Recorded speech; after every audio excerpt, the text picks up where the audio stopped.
읽겠습니다. 사도행전 2장 42절 말씀입니다.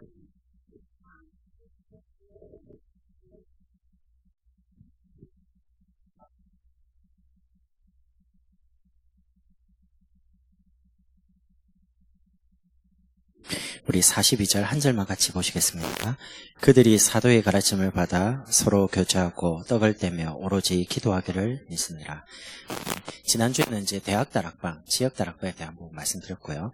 오늘은 이제 사역자에 대한 부분을 말씀드릴 겁니다. 근데 이제 여러분이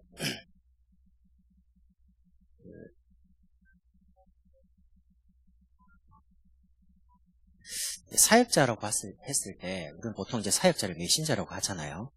그럼 이제 종이, 교재나 이런 종이를 들고 가서 이제 메시지 하는 메신저입니다. 이분이 참 중요해요. 왜냐하면 누가 가느냐에 따라 현장이 다르게 열립니다. 똑같은 현장이라도 사람에 따라 바울이 빌립보에 가야지만 루디아를 하나님이 만납니다. 그러니까 전도를 풀어가는 가장 중요한 핵심이 뭐냐면 사역자라는 단어예요. 사역자는 반드시 요걸 알고 계셔야 돼요.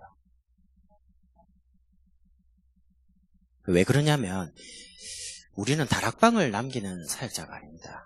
다락방 전도운동이 성경적인 전도가 맞다면 사역하는 우리 목사님과 우리 대학생들, 사역자들이 다락방을 남길 게 아니고요. 다락방 전도운동할 수 있는 제자를 남겨야 되죠. 제 말 맞죠? 이 다락방 전도운동이 성경적인 전도운동이 맞다면 그 제자를 찾아가지고 세워서 대학에 계속 지속되도록 도와주는 게 사역자의 몫입니다. 그러려면 다락방이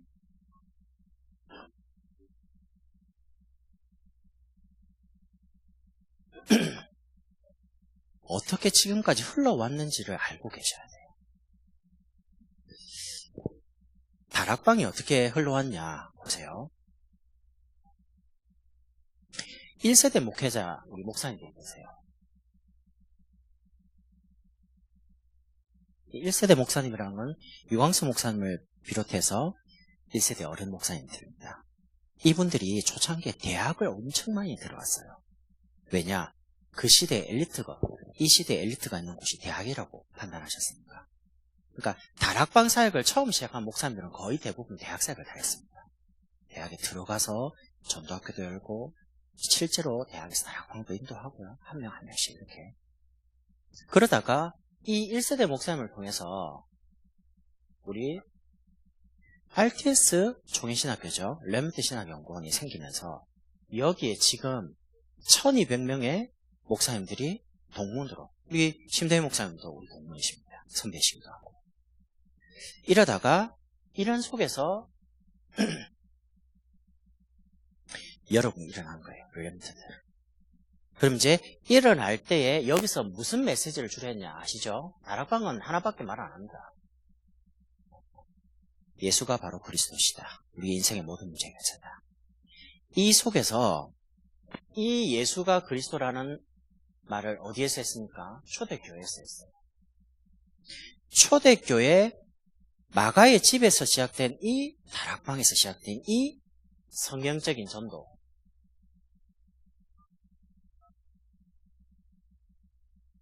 이거를 하자는 겁니다. 그러다가 지금까지 메시지가 어떻게 흘러왔냐. 올해 치유, 서밋 이렇게 나왔어요. 메시지가 쭉 지금까지 이렇게 흘러왔어요. 그런 중에 제일 많이 나오는 게 69가지 삶에 대한 부분입니다. 이렇게 흘러왔어요. 전도운동. 그런 중에 두 번째는요. 이 속에서 그러면 해마다 메시지의 큰 부분이 흐름이 많이 바뀌었어요. 처음에는 메시지죠. 어떻게 바뀌었냐. 처음에는 유 목사님이나 많은 목사님들이 하나를, 예수님이 그리스도다. 그리스도 모든 문제 해결자다. 엄청 강조를 했어요. 이러면서 이 속에서 이걸 말했어요. 5가지 기초. 5가지 기초가 뭡니까? 다락방, 팀사역, 미션홈, 전문교회, 지교회 5가지입니다. 쉬운 말로 나 개인이 정말 혼자 있는 시간에 홀로 다락방이 되면 만남 현장에 하나님 문을 여십니다. 그게 팀사역입니다. 그럼 당연히 집에 가정이 제자화 되겠죠. 제자가 모이는 집으로. 거기서 말씀 기도 전도 그러죠. 그럼 당연히 내가 하고 있는 업에 대한 응답도 줘요. 그게 전문교회입니다. 내가 살고 있는 지역이 전도능이랍니다. 그게 지교회입니다. 그 5개 기초로 말합니다. 이렇게 하다가 94년도에 팀사역이라는 단어가 나오기 시작했습니다. 96년쯤 지나서 미션홈이라는 단어가 나왔어요. 그 전까지는 다락방, 지역 다락방, 계층 다락방, 직장인 다락방, 그리고 개인 다락방 이런 단어를 쓰다가 94년도 그 제자들이 모이는 곳은 사명자 다락방 이런 단어를 썼어요. 그러다가 94년도에 팀사역이라는 단어가 나오고 96년쯤 돼가지고 미션홈이라는 단어가 나왔어요. 97년쯤 돼가지고 전문교회, 전문사역에 대한 부분이 나왔습니다. 진행되다가 99년도에 지교회라는 단어가 이제 계속 나오기 시작하면서 이렇게 됩니다. 2000년도 들면서 이 시대가 열려요. 캠프 시대가 열려요. 개인을 통해서 주셨던 많은 응답들이 이제는 캠프 시대가 열리면서 전국 교회, 세계 교회에 캠프 바람이 일기 시작합니다. 현장 가자! 캠프를 통해서 우리에게 개인에게 주신 이 5가지 응답, 기초를 현장에서 그럼 확인하고 체험하자. 이래가지고 거의 2000년대 초부터요. 교회 전체, 전국 세계교회에 캠프 바람이 불었습니다. 그래서 막 현장 가서 캠프 일으키고요. 제자 찾고 시스템 세우고 또 움직이고 이러다가 2010년 후반부터 11년쯤 돼가지고 요 단어가 나오기 시작합니다. 전도자의 삶. 체크리스트 해가지고 벌점 해가지고요. 이거 안 하면 1,000원 벌금 매기고 이래가 막 벌금 뜯기고 뺏고 이래가지고요. 이 전도자의 삶은 뭐냐면 지금까지 캠프를 통해 세웠던 많은 지교회에서 진짜 이거 하자는 거죠. 사모는 말씀, 기도, 전도. 저도 2011년에 안수를 받았는데 그 안수 받기 전에 목사 안수 받기 전에 대전에 전도 전문 훈련원에 가서 전도자의 삶을 4주간 받았습니다. 호흡하는 거, 전도자의 삶, 운동, 성경 보고 이렇게 안 하면요 안 돼요. 이래가 한 장의 A4 용지에 체크리스트 만들어갖고 매일 체크하고요, 보고하고 카톡 찍어가지고 그러다가 2014년 후반 15년에 이 시대가 열렸습니다. 집중시대. 이 집중시대의 가장 중요한 키가 뭐냐면 이겁니다. 8미션입니다. 들어보셨죠? 미션 8가지. 그럼 이 내용이 이제 뭐냐면 근본 미션, 두 번째는 기본 미션, 세 번째는 보조 미션. 어떻게 이해하시면 되냐? 그리스도 안에서 나 자신을 향한 하나님의 뭔가의 계획이 있어요. 그걸 찾아야 돼요. 개인 미션. 여러분이 그리스도를 정말 알게 되면 하나님이 왜 그리스도를 알겠는지, 왜 그리스도 안에서 여러분을 먼저 부르셨는지 그게 찾아집니다. 지금 단어는 1000명이에요. 이게 찾아지면 기본 미션은 뭐냐? 이제 그리스도가 구주로 영접되고 주인된 분들이 모여있는 교회를 통한 우리 교회만이 가지고 있는 미션이 있어요. 여러분 아시죠? 하나님께서 목사님을 부르시고 목회자가 세워가 한 지역에 교회를 세울 때는 우리 교회만이 할 수 있는 1000명이 따로 있어요. 세계복음화는 맞지만 그 세계복음화 중에 예를 들면 우리 심대희 목사님과 이 안성 임마누엘 교회만이 할 수 있는 1000명 전도가 있어요. 그거는 다른 교회가 못해요. 이거는 교회가 크고 작은 게 문제가 아닙니다. 그게 교회마다 다 있어요. 그걸 찾자는 겁니다. 찾아가지고 이 시대와 현장을 두고 하나님이 원하는 찾자는 거예요. 요게 지금 전체가 이렇게 흘러왔어요. 그럼 여러분이 지금 어떤 시대에 살고 있냐? 집중 시대에 살고 있어요. 이걸 아셔야지 전달해 줄 거 아닙니까? 지금 복음을 듣고 지금 이제 메시지 흐름을 타는 분들은 집중 시대에 살고 있는데 메시지 때마다 69가지의 삶에 대한 부분을 많이 합니다. 근데 중요한 건 62가지의 내용을 외울 게 아니고요. 어떻게 흘러왔는지를 알면 이 불신자에서 영접돼가지고 온 새 가족을 단계적으로 처음부터 62가지 응답받는, 우리가 받는 응답까지를 안내하면서 도와줄 수 있어요. 아이가 태어나면 이 아이를 바로 대학 안 보내잖아요. 어떻게 합니까? 엄마가 모유먹입니다. 그리고 분유먹입니다. 밥 먹기 전에 이유식 먹입니다. 돌쯤 되면 밥 먹입니다. 이래가지고 적어도 아이를 3년 내지 4년은 엄마가 품 안에 데리고 있어요. 양육은. 한 4살쯤 되면 어린이집에 보내가지고 교육을 시작합니다. 5살, 6살 되면 유치원 보내죠. 초등학교, 중학교, 고등학교, 대학교.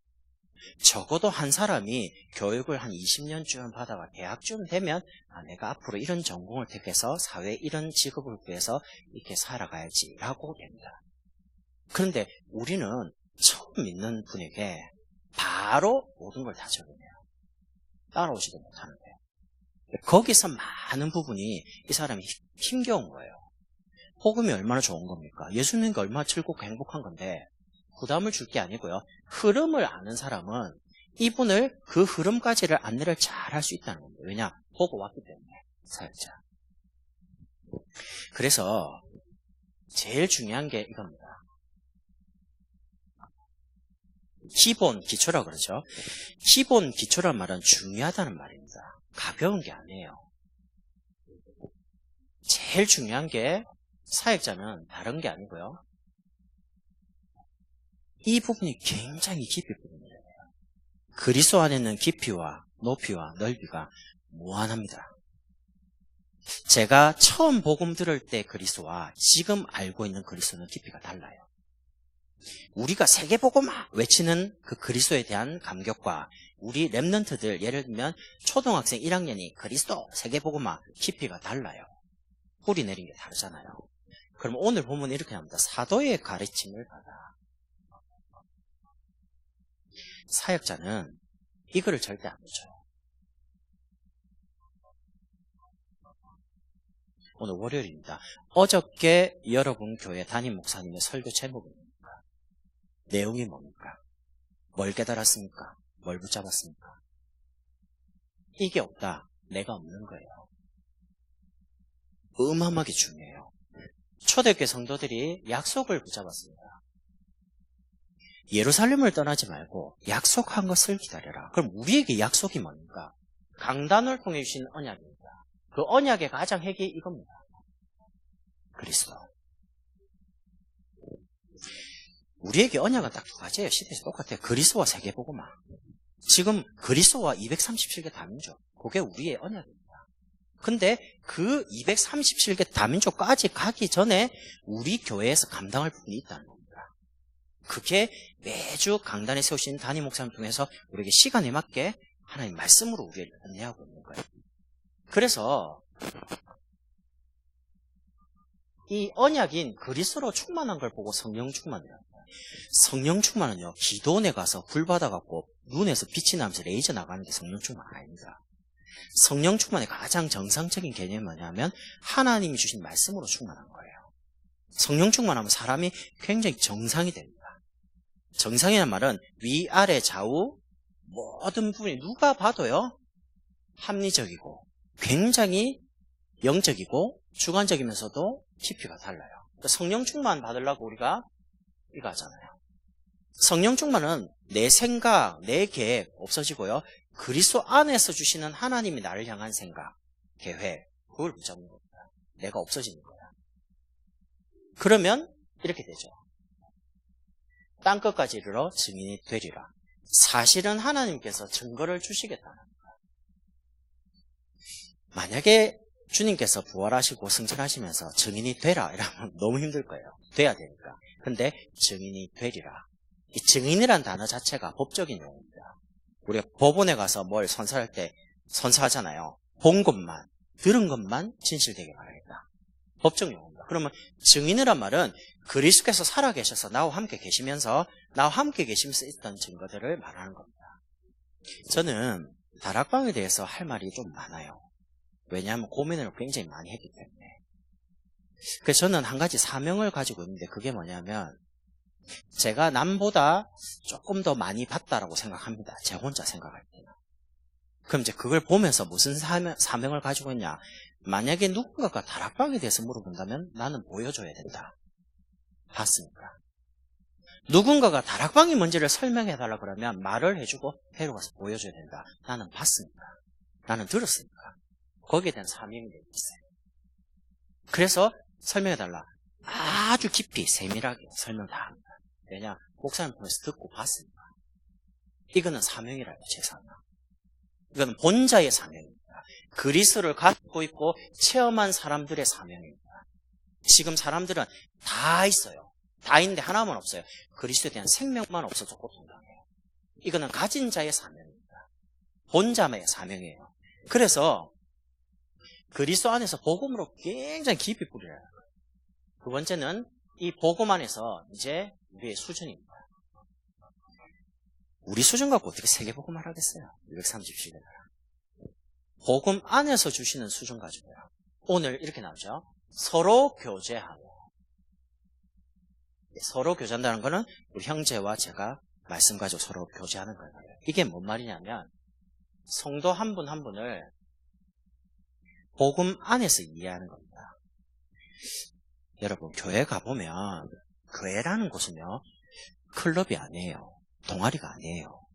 대학에 가면 연령대와 나이가 비슷한 사람들이 모여있으니까 잘 통하죠. 정서, 여러 가지 부분. 근데 교회에 딱 들어오면 어린아이부터 나이 많은 노년에까지 다 모여있어요. 그럼 때로는 가끔 보면 우리 교회는 왜 이렇지 분위기가 이렇게 느낄 수 있어요. 그런 거 그게 아닙니다.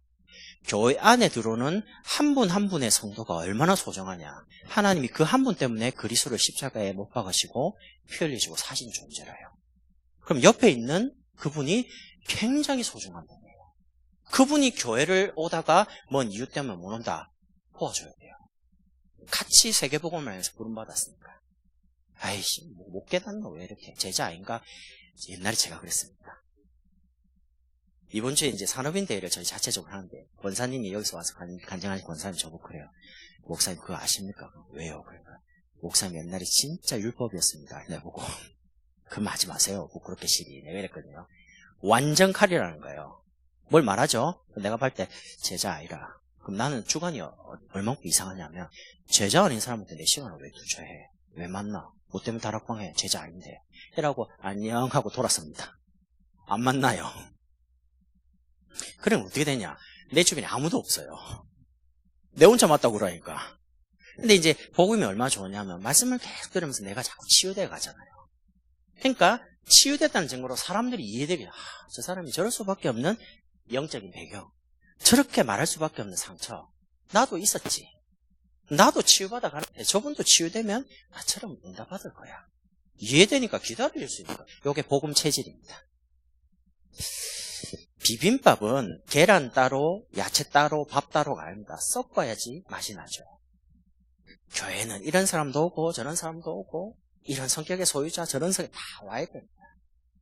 저는 교회를 어떻게 생각하냐면 교회는 거룩한 사람들이 모여서 모이는 곳이 아닙니다. 저는 이렇게 생각합니다. 교회는 목욕탕이다. 목욕탕 알죠? 목욕탕에 뭐하러 갑니까? 씻으러 가죠. 세상에서 죄짓고 방황하고 갈등하고 상처받고 이런 사람들이 세상에 막 살다가 내가 주 앞에 가야지 하고 교회 옵니다.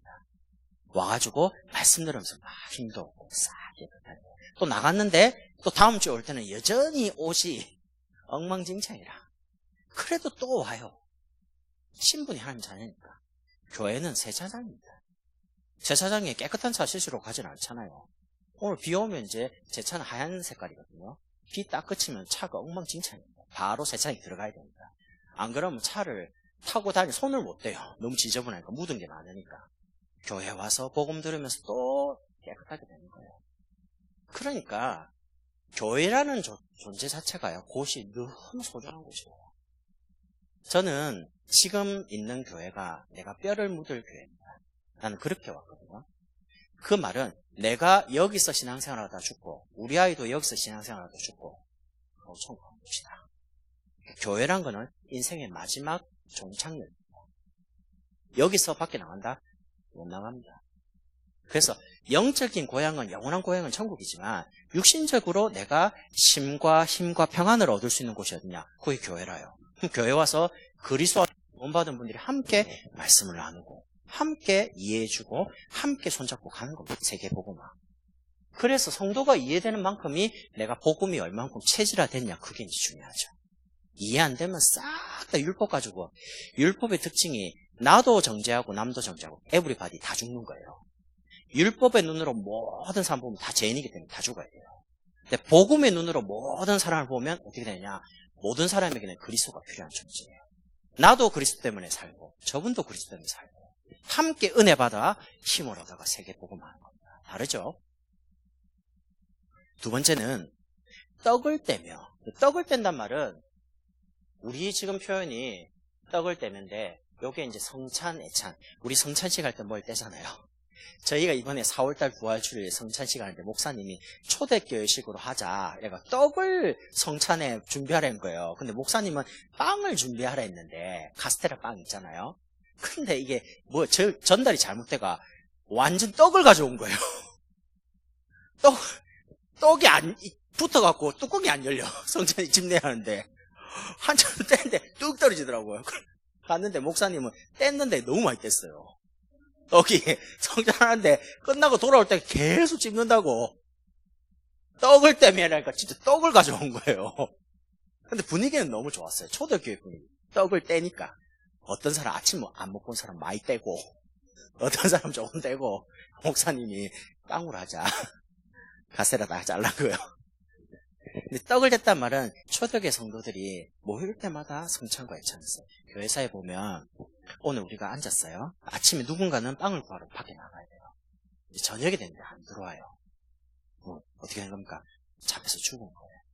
그럼 그분이 밖에 나가서 뭔가를 음식을 구해서 왔다 할 때는 매일마다 성찬한 겁니다. 왜냐? 그리스도 때문에 함께 고난당하고 함께 이렇게 고통당하는 거를 감사하면서요. 서로서로가 얼마만큼 소중하겠습니까?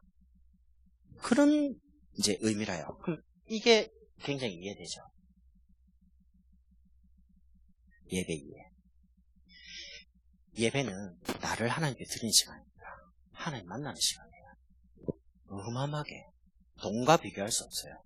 우리 인생의 모든 문제가 예배 한 번으로 해결되면 그 사람은 복음을 제대로 이해하고 제대로 뿌리내리고 제대로 응답받고 있는 사람이에요. 여러분이 교회에 왜 갑니까? 여러분 답답한 거를 탁 내놓고 하나님 음성을 듣기 위해서 가잖아요. 아니 영어 공부를 1시간을 해도 뭐가 단어가 남는데 교회 갔다 왔는데 말씀이 기억이 안 난다.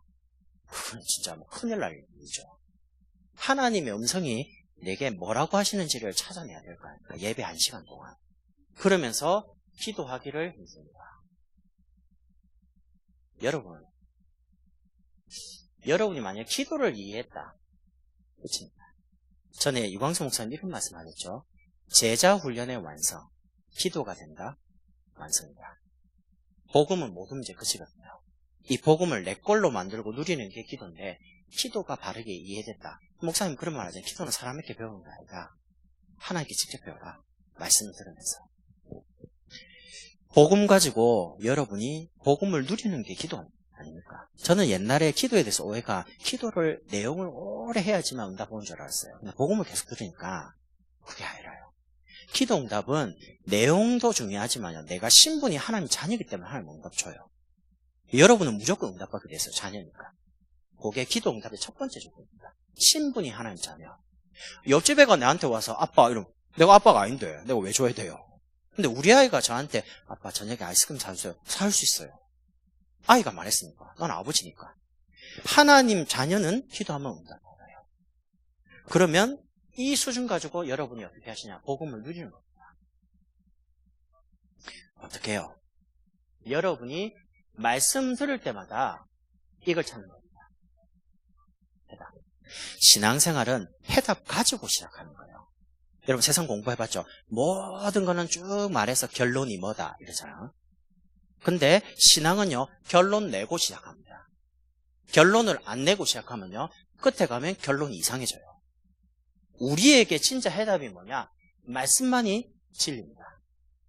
그래서 우리가 말씀을 캐논이라 하잖아요. 잣대를 안 합니까? 자가지고 30cm, 60cm 말하잖아요. 그럼 잣대니까. 카메라에 일본에 일제에 캐논 카메라가 있습니다. 그 말은 카메라를 딱 만들 때 이게 카메라의 잣대다 이렇게 말한 거예요. 캐논이라 했습니다. 이 카메라보다 더 좋은 거 없다.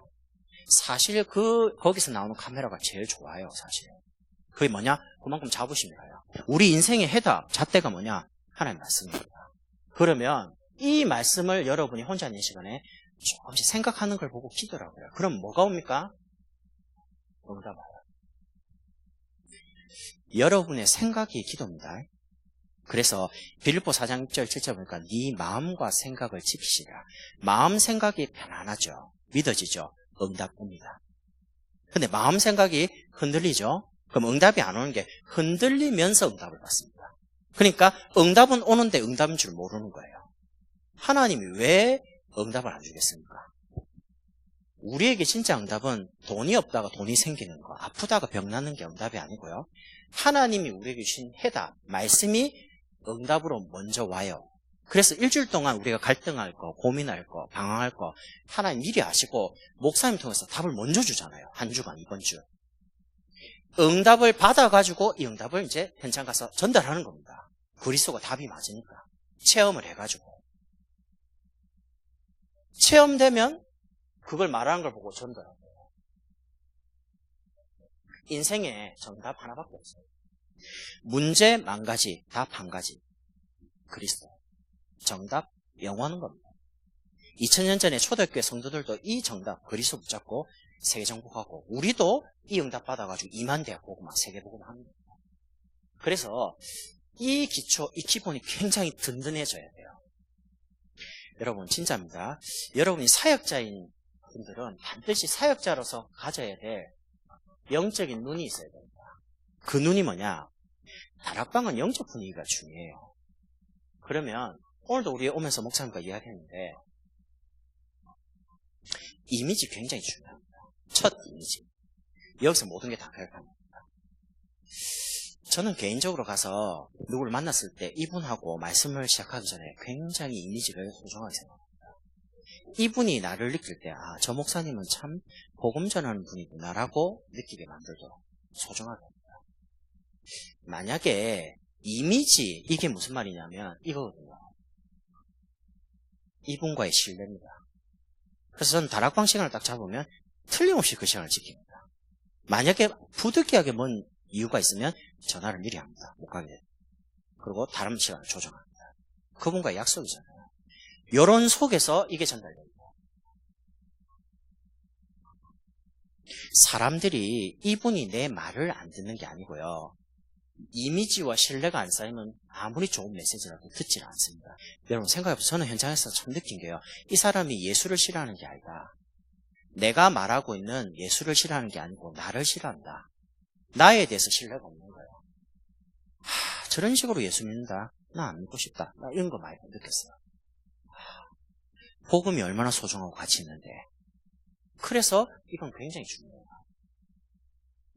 여러분 좀 이해를 잘 못해요. 제가 나이가 좀 들어서 결혼했잖아요. 그래가지고 저희 이웃에 목사님이 저보고 전도사 때 이전사 나이가 몇이야? 그걸 몇입니다. 이러니까 결혼했냐? 안 했습니다. 지금까지 뭐 했냐는 거예요. 지금까지 교회 있었죠. 내가 교회를 지켰죠. 내가 그랬거든요. 그러니까 교회 자매가 있대요. 사모감이래요. 그래요? 만나게 해주십시오. 기다려보라는 겁니다. 기다려보라 했는데 연락을 안 주세요. 그래서 마음에 자매가 시집 갔나 싶어가지고 이랬는데 3월 달쯤에 부산에 있을 때 노예 캠프를 하는데 갑자기 노예 한참 바쁘잖아요. 캠프 하면 아직 바쁘거든요. 바쁜데 갑자기 전화가 왔고 오늘 저녁에 만나라는 겁니다. 캠프 하는데요? 시킨 대로 해라는 겁니다. 그 장소는 네가 결정해서 그 자매 전화번호 주는데 이렇게 연락하라는 거예요. 그래서 알겠습니다. 캠프 하는데 정리해야 되고 보고해야 되고 이게 많잖아요. 일단 인생 문제를 해결해야 되니까 결혼을. 그래서 제가요 자매 얼굴 연락처를 받았어요. 그래서 저는 목사님 소개로 소개받은 누구입니다. 저녁에 어디서 볼까요? 그러니까 자기 집 근처에 있는 커피숍에 보재요. 그러니까 이제 저녁에 이제 한 8시쯤 일 마치고 만났어요. 만났는데 내가 생각한 이분이 이게 아니에요.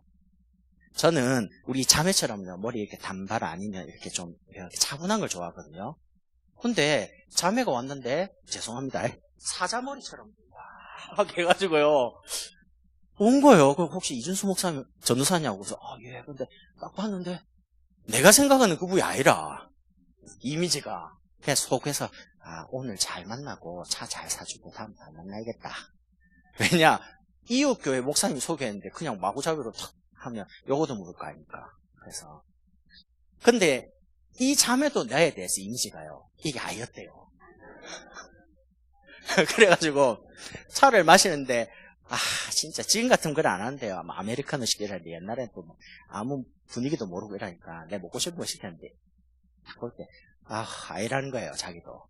얘가 전에 가서요. 서로 연락을 안 주고받았어요. 그냥 아니니까. 목사님 전화 왔어요. 어떻게 할 거냐고. 사실 연락 안 했다는 거예요. 왜? 그러니까 말을 못 하겠어요. 뭐 싫다 좋다 말을 못 하고 가만히 있으니까. 그 자매도 연락 안 오던데요. 그 목사님 눈치챘어요. 그래가지고 목사님이 저한테 다시 한 번 더 만나라. 정말 괜찮은 자매라는 거예요. 괜찮다 마나 이게 아닌데 지금 사자머리 해가지고 추랭이 입고 나왔는데 집에 들러가지고 그래 어떻게 해요 도대체. 결혼하자는 거야 말자는 거야 진짜. 추랭이 입고 나와갖고 편하게 나온 건 좋아요. 근데 나도 아무리 편하지만 그것도 맞선 보는 자리인데 그건 아니다 아닙니까. 그러니까 두 번째 제가 이제 이분이 좀 늦게 마치는 시간에 저녁 11시에 자기 집 근처에 또 뭐 어디 있대요. 그러니까 그거 맞춰 갔죠. 여전히 화장 다 지우고 다른 모습으로 나왔더라고. 혹시 그 자매 맞냐니까 화장을 다 지우고 이제 11시 넘게 만났으니까 집에 퇴근하자마자 얼굴 화장 다 지우고 화장 안 하고 지금도 화장 안 하고 다녀요. 사실은 편한 게 좋은 거니까. 피부가 뽀해요. 그거는 좋더라고.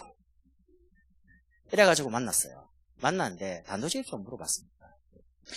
저보고 물어보더라고요. 왜 전도사 하냐 물어보대요. 아니 나는 그걸 물어보니까 황당하대. 두 번째 질문, 복음 진짜 사랑하냐 물어봐요. 세 번째, 복음으로 행복하냐. 진짜 곤란한 것만 계속 물어봐요. 물어봐죠. 나는 그런 이야기 하기 싫고 다른 이야기 하자니까 대답하라는 거예요. 그래서 대답했죠. 이런 이만저만해서 이렇게 왔다. 그래서 저도 물어봤습니다. 인생에 뭐가 제일 중요하냐. 대답 못할 줄 알고 딱 물으니까 바로 렘넌트라는 거예요. 그래? 왜 렘넌트를 인생에 가장 소중하게 생각하냐? 쭉 이야기하는 거예요. 몇 시에 맞췄냐? 새벽 3시까지 이야기했어요. 아니 별로 이미지가 안 좋은데 뭔 할 말이 있어서 모르겠는데 계속 하는데 깊어지는데 요 하나가 계속 통하는 거예요. 딱 통하고요. 제가 마음에 이거 아니었구나. 겉으로 보여진 거 그냥 판단한 거잖아요. 그러고 나서 이제 깊이 있게 이야기하는데 달라지기 시작합니다. 이래갖고 딱 두 번 만난 그때부터요. 계속 일사천리 20일 만에 결혼합시다. 나이가 많았다니까. 문제는 나는 결정했는데 그분께서 내가 아니라는 거예요. 몰라. 나는 그래 내가 부산에 있다가 훈련 받으려고 오산에 간다. 저는 성격이 좀 냉정합니다. 이거 아니라 그러면 등 돌립니다. 올라갈 때 나는 기도해서 응답받은 게 한 20가지 넘어요. 이분이 내 배우자라는 거에 대한 확신, 메시지, 거에 대한 여러 가지 대화 중에 확인한 거. 나는 좀 논리적이거든요. 그냥 갑자기 꿈에 나타나가 저 사람이다 이렇게 안 합니다. 내가 기도한 거에 대한 하나님 질문에 대한 답을 찾아야 될 거니까. 그럼 내가 이런 부분을 놓고 기도했어요. 반응을 딱 볼 때 메시지와 이 사람의 말이 맞냐는 거예요. 나 그걸 확인했어요. 그럼 나는 그러니까 20일 만에 결정하지. 내가 그냥 뭐 아무 때나 그럽니까? 이래가지고 하는데 이분이 결정을 안 하는 거예요. 왜 그런가 보니까 내가 100번째 만난 남자예요. 내가. 왜냐 장모님이 지금도 예수를 안 믿으시는데 이 나이 든 딸을 시집 보내려고 모든 맞선을 다 봤는데 안 간다는 거라. 그렇게 기다리고 있으니까 그쪽 목사님이 그 상황을 알고 있으니까 선복으로 다니고 있는데 나를 어떻게 소개하겠어요. 마지막으로 100번째에 다 포기한 거예요. 어머니가 장모님이. 그럼 네가 원하는 남자가 누군데? 예수 믿는 남자. 알았다. 그럼 네가 선택해봐라. 우리 목사님이 소개해준 사람 만나도 되냐? 그래가 허락받고 오는데 내가 그분이에요. 그게 신기하죠? 우리는 이거 가지고 전부 다 판단해요. 근데 무시 못하는 게 보이는 게 사실 중요하잖아요. 자, 여기 오는데 추리닝 입고 와가 설교해 보십시오. 저 목사 뭐이고 이러겠죠. 설교하는데 이미지 아닙니까? 이미지. 그래서 복음 전하기 전에 여러분이 복음이 소중한 만큼 여러분 이미지를 굉장히 소중하게 전달하는 거예요. 그냥 여러분이 복음의 사람입니까? 그리스도의 사람 아닙니까?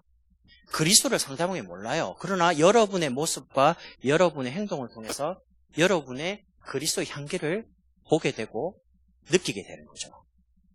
요게 잘 박히면 신뢰가 쌓여요. 그럼 저분은 말하는 거는 무조건 믿어도 된다. 이렇게 되죠. 그럼 그분이 말하는 메시지는 어떻게 됩니까? 말하면 먹혀들어요. 왜 이 말을 하냐? 여러분, 제가 우리 형제와 전도운동 할 때에 형제가 제 메시지에 대해서 안 움직여주면 절대 전도운동 을 해요. 그럼 제가 형제 보고 새벽 1시에 만납시다. 새벽 1시에 왜요? 이래갖고는 전도가 안 일어나요. 아, 목사님 새벽 1시에 부른 이유가 있겠지. 준비하고 온 거예요. 그게 제자입니다. 속된 말로 나쁜 말로 내 말에 탁 죽어라. 엎어져라. 일어나라. 요게 사실은 메시지 갖고 다 움직이는 거거든요. 근데 그 메시지에 반응이 오지 않으면 절대 현장에서 전도운동이 아니라는 거예요. 그래서 이게 전부 다입니다. 여러분의 이미지가 사실 말씀 운동을 계속 할 거냐 말 거냐 거기에 키를 잡아야 합니다. 그러면 여러분을 인정한다 할 때는 이게 연결돼요. 전도운동. 여러분 말에 신뢰를 가지니까 여러분이 말하는 그리스도에서 인정하는 거예요. 그러면서 메시지가 딱 먹히기 시작하죠. 그때부터는 이게 일어나요. 제자입니다. 적어도 저와 함께 전도운동하는 중요한 제자들은요. 제가 부족하면 저를 도와줘요. 유치원 목사님 다음으로 저를 많이 기도해줘요. 저도 목사님 다음으로 그분들을 기도를 많이 해요. 제자관계입니다. 여러분이 여러분 교회 목사님 위해서 제일 많이 기도하는 그런 대학생 되세요. 진짜입니다. 실험해보라니까요. 어떻게 하냐. 한 주는 진짜 눈 뜨면 눈 감을 때까지 우리 담임 목사님 두고 기도를 많이 해봐요. 하고 교회 가서 말씀 들어봐요. 아마 완전 시대적인 은혜를 받을 거예요. 그러고 한 주는 실험을 해보라니까. 기도를 전혀 하지 마세요. 아무 기도를 하지 마. 그럼 아마 토요일쯤 되면 교회 갈 힘도 없을 거예요. 이래갖고 교회 가면 무슨 말인지 하나도 안 들려요. 그게 영적인 관계입니다. 그래서 이런 부분에 대한 기본 기초를 굉장히 중요하게 여기세요. 두 번째는 사역자가 가질 중요한 색깔입니다. 사역자는 개인적으로 볼 때, 여러분 개인이 볼 때요, 여러분 자신을 볼 때 이래야 됩니다. 중심입니다. 데살로니가 전서 1장 3절을 보니까 이렇게 말하죠. 믿음의 역사와 소망의 인내와 사랑의 수고.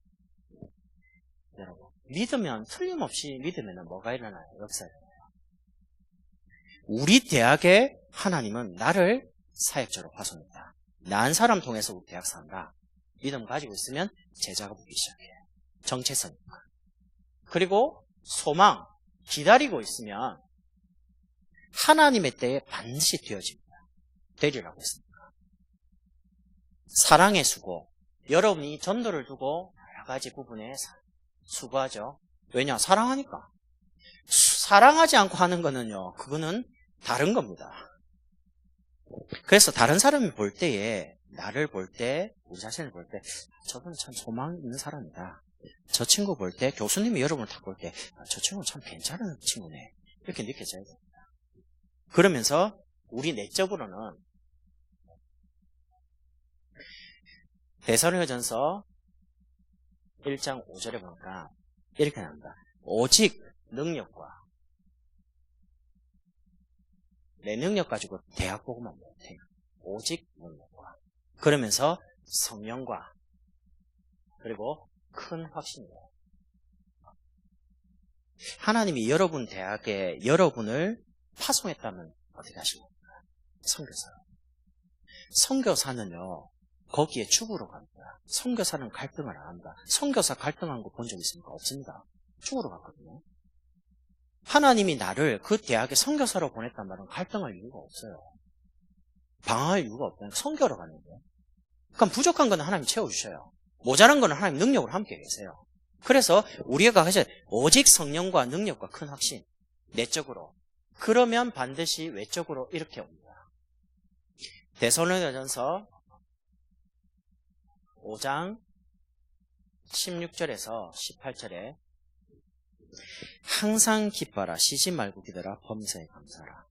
여러분, 우리가 이제는 복음 때문에 고난 당하는 것도 감사할 수 있는 수준인데, 하나님 왜 이러세요? 전도하는데. 그거 아닙니다. 하나님, 복음 깨닫게 하시려고 문제 허락하신 거 너무 감사합니다. 문제 때문에 또 복음으로 세워지게 하옵소서. 또 고난 때문에 믿음이 단단해지게 하옵소서. 그리스도가 답은 맞습니까? 그래서 여러분이 이는 그리스도 예수 안에서 너희를 향한 하나님의 뜻이니라. 성경에 하나님 뜻이다 라고 말한 건 여기밖에 없어요. 항상 기뻐 구원받았잖아요. 쉬지 말고 기도. 하나님 24시간 응답하고 계시죠. 범사에 감사할 이유. 하나님이 그 모든 문제, 사건, 실패 속에서도 하나님 우리를 전도자로 세워가니까. 그래서 이 개인적인 부분에 응답을 가지고 이제는 교회 안을 가보세요. 여러분, 대학 복음하는 대학 안에 있는 불신자 살리는 건 맞습니다. 그냥 교회 안에 먼저 보세요. 교회 안에서 중요한 신앙의 색깔들을 여러분이 아주 중요하게 만들어 가셔야 돼요.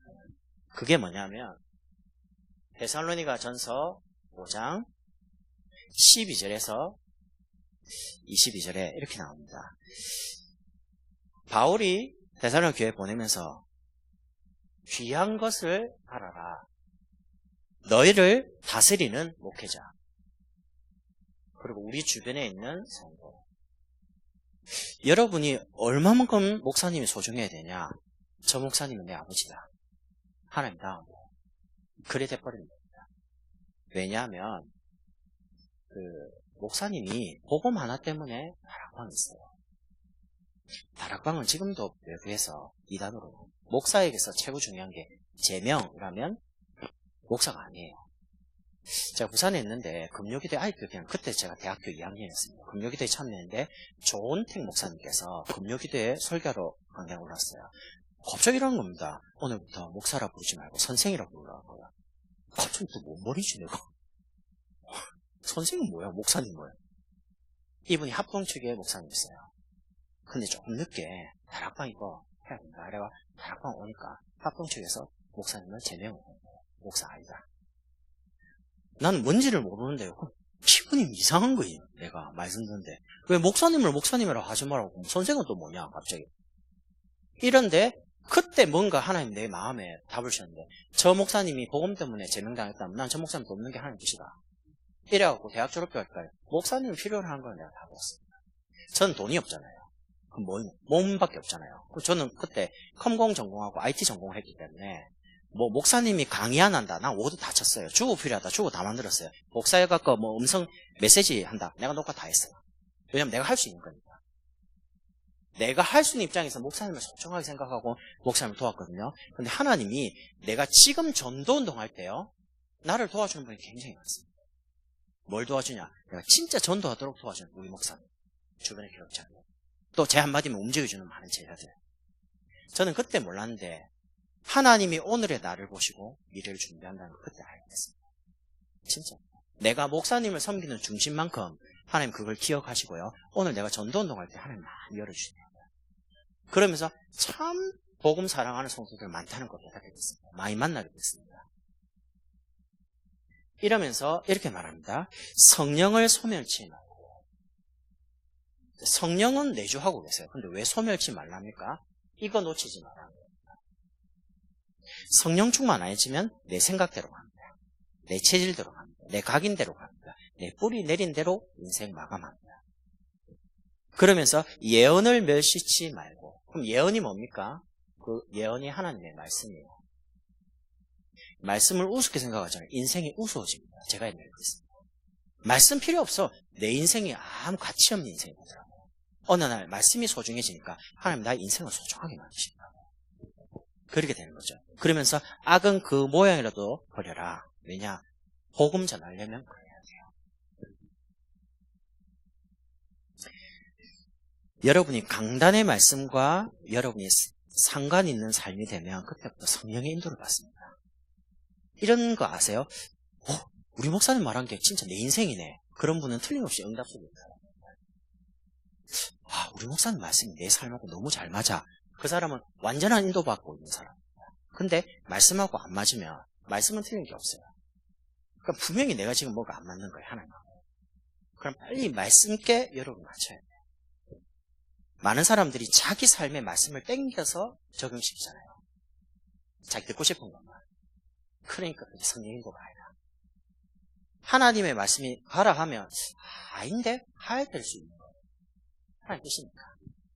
그러면서 세 번째 지혜에 대해서 이야기합니다. 뭐가 지혜입니까?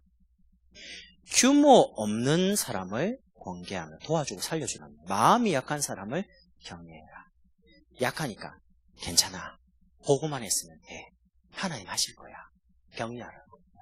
자꾸 이제 흔들리고 있으니까. 그러면서 사람에 대해서 모든 사람에 대해서 오래 참으라. 저는 전도 나오면서 하나 목사님 통해서 배운 게요. 오래 기다린 거 배웠습니다. 얼마만큼 그러냐. 하나님이 나를 기다려주셨다면 나도 저분을 기다려주는 게 맞는 거다. 이렇게 이해되는 거거든요. 근데 말하는 것보다요. 기도하는 게 훨 빨라요. 하나님 다 하시니까. 그러면서 세 번째입니다. 여러분이 진짜 성령 안에서 전도운동하면 열매가 이런 열매가 있습니다. 어떤 열매냐. 갈라디아 5장 22절에서 23절에 여러분 전도운동하는 사람이 열매를 보고 이 사람이 진짜 전도자냐 아니냐 볼 수 있어요. 전도자에게는 반드시 이런 열매가 옵니다. 하나님을 향해서 사랑과 희락과 화평 하나님을 향해서 이런 마음과 생각이 들어요. 두 번째는 우리 사람을 향해서 이런 열매가 와요. 뭐가 오냐면 인내, 오래 참는 거죠. 인내와 자비와 양선. 오래 기다려줘야 됩니다. 여러분 갑자기 전도가 뚝딱 되는 거 그게 오히려 아닐 수도 있어요. 저는 전도운동을 많이 하면서 제자를 굉장히 오래 봅니다. 제자라고 생각했는데 시간 지나 보니까 제자 아닌 경우가 많았습니다. 그런데 제자 아니라고 생각했는데 시간 지나 보니까 제자인 경우도 많았습니다. 그러니까 모르겠더라고요. 처음에 뭐지? 근데 지금은 어느 정도 분별이 됩니다. 제자일 가능성이 있다. 오래 지켜봅니다. 근데요 맞아요. 복음 안에 있는 사람. 그리고 세 번째는 우리 자신을 향해서 엄마 아빠가 말하는 내 자신이 내 진짜 모습이 아닙니다. 친구들이 말하는 내 모습이 진짜 모습이 아닙니다. 하나님 말씀이 말하고 있는 모습이 내 진짜 모습입니다. 그래서 내 자신에 대해서 어떻게 생각하냐. 충성과 온유와 절제. 정말 복음 때문에 헌신하고 복음을 위해 교회를 위해 정말 제자를 위해 렘넌트를 위해 산다. 반드시 하나님과 합니다. 온유라는 단어는 말씀에 길들여졌다라는 의미입니다. 하나님의 말씀은 따라가는 겁니다. 왜냐? 하나님 말씀입니다. 그리고 절제는 정말 겸손한 거예요. 모든 게 다인데 절제가 안 된다. 아예요. 아시죠? 네모, 열, 그 다음에 세모, 그 다음에 모양이 다 달라도 사단의 공통적인 특징이 하나 있습니다.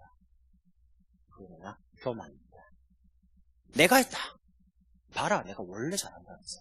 마이가 뭐. 그러니까 오래 못 가요. 끝까지 가려면 정말 겸손해야 돼요. 겸손한단 말은 모든 영광은 하나님께. 일이 됐다. 목사님이 참 기도를 많이 해주셔서 기도를 잘 해주셔서 저는 성도들이 잘하죠. 내가 한 게 아니고 목사님 기도를 잘 해주셔서 그 저분이 잘했지 내가 한 게 아니죠. 끝까지 가야 돼요. 지금 모습 이대로 계속 쓰임받아요. 잠깐 쓰임받지 말고 계속. 그러려면 이런 색깔을 가지면서 세 번째입니다. 사역자가 반드시 가지고 있어야 될 비밀입니다. 그게 복음이에요. 여러분 많은 사역이 있어서 돌아다닌다고 힘쓰지 마시고요. 혼자 있는 시간에 다 결정합니다. 사역을 많이 다닌다 보면 사역을 다니려고 자꾸 다녀요. 그럼 이제 한계가 와요. 그러지 말고 어떻게 하냐. 여러분 혼자 있는 시간에 늘 이거 묵상하는 겁니다. 창세기 3장 여자의 후손이 오셔서 창세기 3장 1절에서 6절 우리 인생의 근본 문제를 해결하십니다. 근본 문제는 내 문제도 포함되어 있습니다. 두 번째는 창세기 6장 14절입니다. 이 시대를 살릴 길은 방주운동밖에 없어요. 왜냐하면 창세기 6장 3절에 이 시대가 네피림 시대가 왔어요. 개인주의, 네피림, 돈이면 다 된다면서요. 물질이면 된대요. 돈을 위해서는 영혼도 판다고 나왔어요. 인공지능 나오면서. 근데 아닙니다. 정말 그리스도 운동, 방주 운동만이 이 시대를 살릴 수 있어요. 거기에 대한 확신. 세 번째는 출애굽기 3장 18절에 희생제사. 그리스도의 피 아니면 절대 출애굽기 3장 5절에서 12절. 애국과 같은 세상, 바로와 같은 사단, 노예되어 있는 종된 인생, 우리 못 빠져나옵니다. 정말 그리스도의 피로만 우리를 세방받을 수 있습니다. 그분이 오셨습니다. 마태복음 16장 16절 그리스도. 사람들에게 정말 그리스도가 필요해요. 여러분과 저에게 그리스도가 필요해요. 그래서 늘 어제 들었던 그리스도 아닙니다. 오늘 또 들어도 또 새로워야 돼요. 어제나 오늘이나 그리스도는 영원한 분입니다. 여러분 어제도 밥 먹었잖아요. 내일 아침에 또 밥 먹죠. 근데 살아있는 사람이 밥을 먹으면 그건 영양이 되는데 죽은 사람은 밥이 필요 없어요. 죽은 나무에게 햇볕 비추고 물 주면요 썩습니다. 근데 살아있는 나무에게는 햇볕 비추고 물 주면 잘 자라죠. 생명을 가지고 있는 게 중요해요. 다 있다니까요. 세상에 지식도 많이 발전하고 과학도 문명도 문화도. 근데 생명만 없어요. 우리는 생명을 가지고 있어요. 그래서 여러분이 하나님 보실 때는 너무 소중한 겁니다. 복음. 두 번째는 기도의 힘입니다. 복음을 가지고 있다. 이제 복음을 조금만 누리기만 하면 하나님이 쓰시는데 하나님이 우리를 인도하시는 가장 중요한 방법이 뭐냐? 그게 사명. 여러분이 눈 뜨면 오늘의 말씀 적으세요.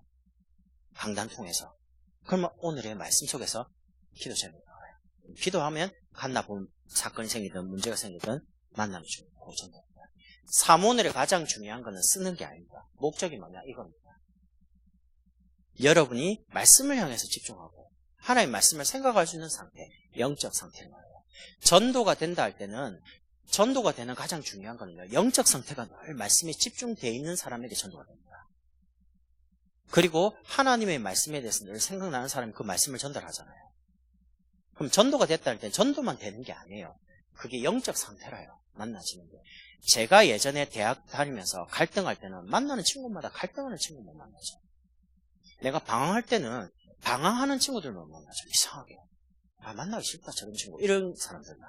근데 어느 날 내가 이 그리스도를 소중하게 말아야지 라고 생각하니까 내 영적인 부분이 준비되니까 하나님이 복음 들을 수 있는 사람을 만나는 거죠. 내 영적 상태라요. 그래서 저는 사람을 통해서 참 많이 하나님 보게 하신 게 많더라고요. 두 번째는 여러분이 혼자 있을 때 그리스도를 계속 바라보면서 힘을 얻어요. 사람 찾아가서 말해봐야 말할 때뿐입니다. 지나면 또 답답합니다. 집에 돌아오니까. 여러분이 힘을 얻는단 말은 여러분이 그리스도를 바라보면서 참 평안해요. 심심하다. 뭐가 그리 심심합니까? 그게 지금 그리스도를 바라보지 않고 있다는 생각입니다. 여러분 혼자 있는 시간에 평안해야 돼요. 행복해야 됩니다. 이게 조용히 옆에 전달되는 거예요. 그러면 틀림없이 여러분이 있는 곳, 가는 곳마다 눈에 보이지 않는 흑암 세력은 회복되기 시작합니다. 예수 이름으로 떠나가라. 마귀가 압니다. 이 안 믿잖아. 스게와의 7 이제 사람이 이제 바울이 이제 복음 전하니까 흉내 내는 거예요. 내가 바울이 말하는 예수 이름으로 떠나가라 이러니까 내가 하나님도 알고 바울도 아는데 니 누구냐? 마귀가 웃습니다. 니 누군데? 여러분 귀신아 떠나가라. 떠나가는 게 아니라 내가 확신 가지고 힘을 얻고 있으면 조용히 얻으면 떠나가게 돼 있어요.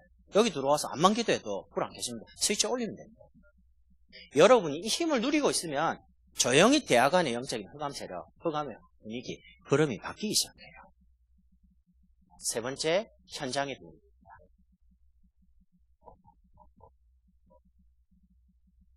참 감사한 게 하나님이 이 대학 전도학교에 오면서 많은 것들을 생각을 참 많이 옛날에 가졌던 마인드, 처음에 가졌던 그런 많은 생각들을 다시 주시는 것 같아요. 여러분은 모르겠는데 저는 너무 감사해요.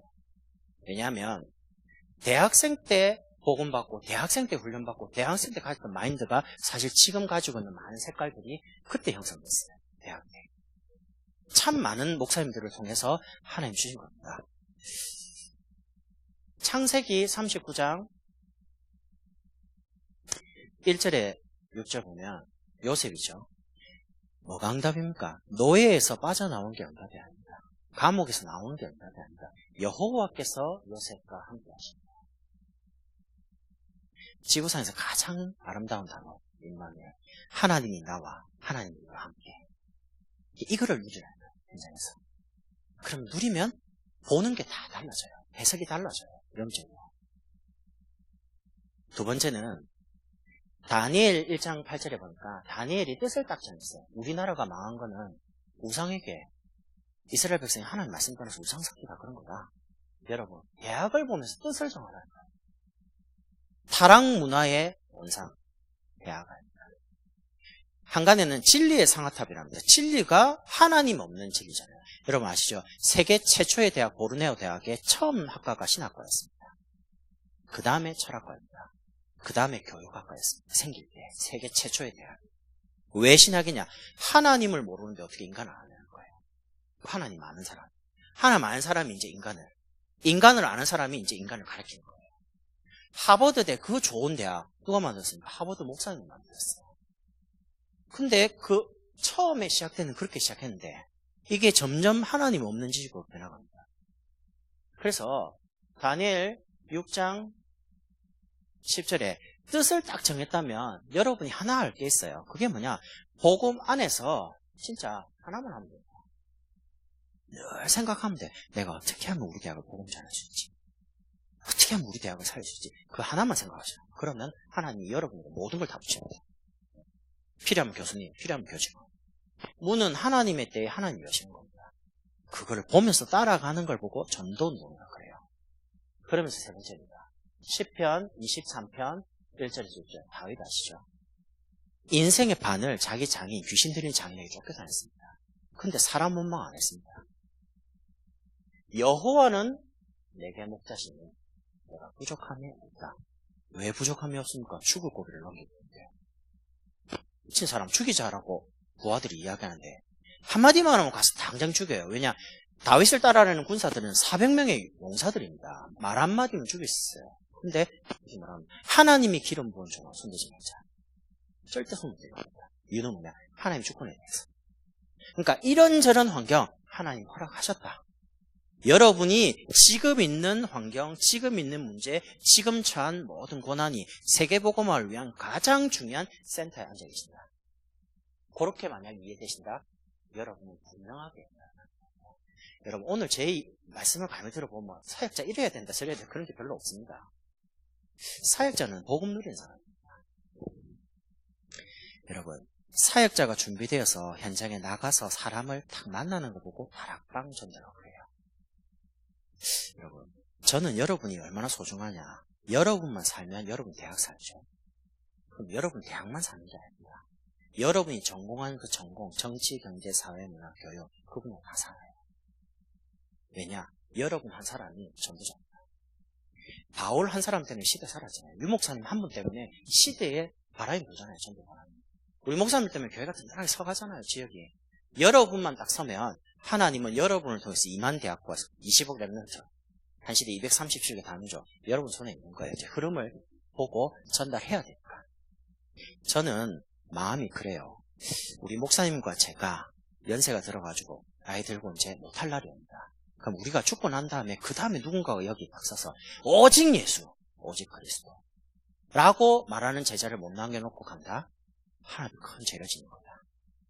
그럼 이 이야기를 들은 여러분이 여러분 교회 가셔서 여러분 이제 결혼도 하시고 아이 낳고 이제 성장해가 권사님이 되시고 안수집사님 되시고 장로님 되겠죠.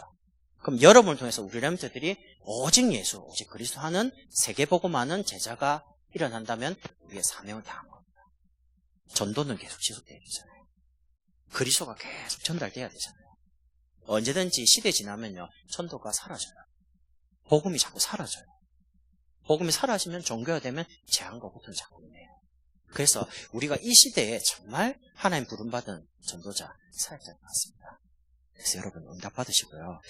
여러분의 인생에 대한 복음 안에서 색깔을 정말 복음적인 색깔로 잘 만들어가면 좋을 것 같아요. 기도하겠습니다. 하나님 감사합니다.